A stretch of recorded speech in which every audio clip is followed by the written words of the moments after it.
What's up, guys? Jared Bell here, doing another book talk. Alright, everyone, close your eyes. Your eyes closed? Alright, cool. Picture yourself running down the stairs. It's your 12th birthday. You smell pancakes. Mom's making blueberry chocolate chip pancakes. Your dad's at the reading newspaper. Got his orange juice. You know he's having a good day. Mom tells you to run upstairs and go get your sister. You scream, "Sister!" She doesn't come down the stairs. Then all of a sudden she finally comes down. You eat your pancakes, stuffing with syrup everywhere. Everything's all good. And then somehow later on during the breakfast, mom, dad, and your older sister get into an argument. You finish your pancakes, don't get to open your presents because it's befuddled and you have to go to school. You come home, same old, same old. And then that night, you wake up in the morning and your sister is dead on the bathroom floor. That's how Jane and Bloom. That's how Jane and Bloom starts.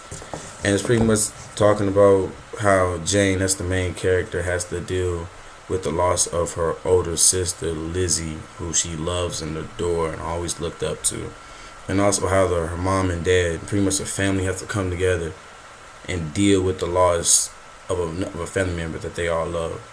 The mom, she decides to go off for the summertime. It's during the summer. It's in New York. Mom goes off for the summer just to get away from all the stress. And you pretty much see how Jane has to deal with the turmoil of losing an older sister. And she pretty much expresses her hate and her sadness through taking pictures. And it's definitely a cool way of how she does it, expressing, also doing yoga as well. So if you ever lost a loved one, or a student's ever lost a loved one, they would really enjoy this book. I would say probably like fifth grade and up.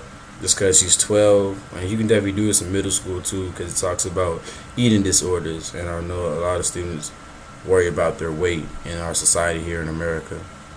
This book can also be paired with Thin. It also deals with eating disorders, and also with The Hate List, dealing with another book of losing someone that they love and have lost. This is a really good book to me. I'll probably get like a 7 or 8.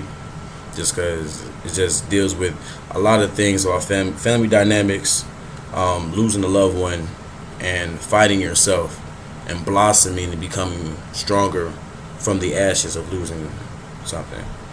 So if you ever get a chance to read Jane and Bloom, the author, she also did some cool stuff. She's also been an actress in a couple of childhood movies, so she just does some real good things.